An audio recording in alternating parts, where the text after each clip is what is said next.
Сәлеметсіздер ме, құрметті әріптестер? Бүгін сіздерге Migra қосымшасымен жұмыс істеуді көрсететін боламын. Бұл қосымшаға кез келген браузер арқылы кіре аласыздар.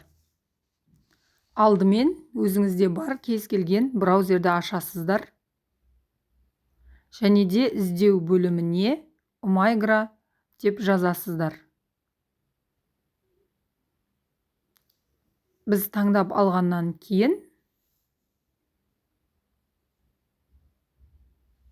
төменгі жақтағы migra.com деген сілтемесі арқылы өтетін боламыз.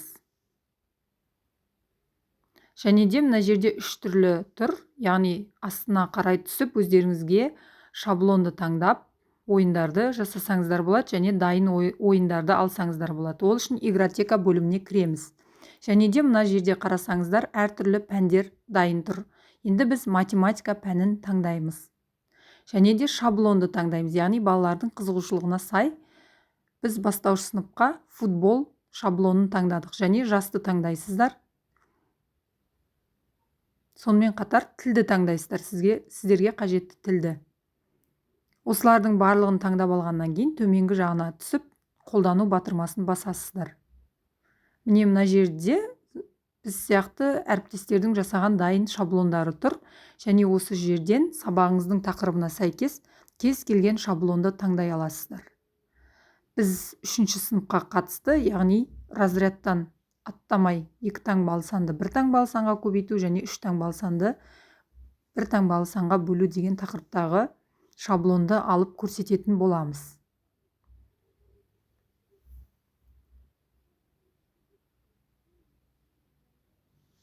Қарасаңыздар, беті ашылды, старт деген батырманы басасыздар.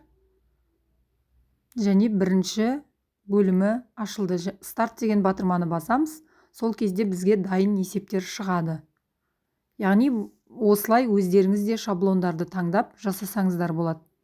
Дұрыс жауабын егерде сіз оқушы таңдайтын болса, жоғарғы жағында жасыл түйме жанатын болады.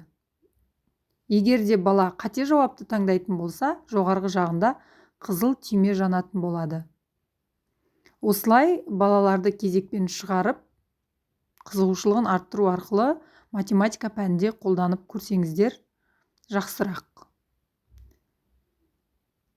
Яғни кезек-кезек осылай таңдайсыздар.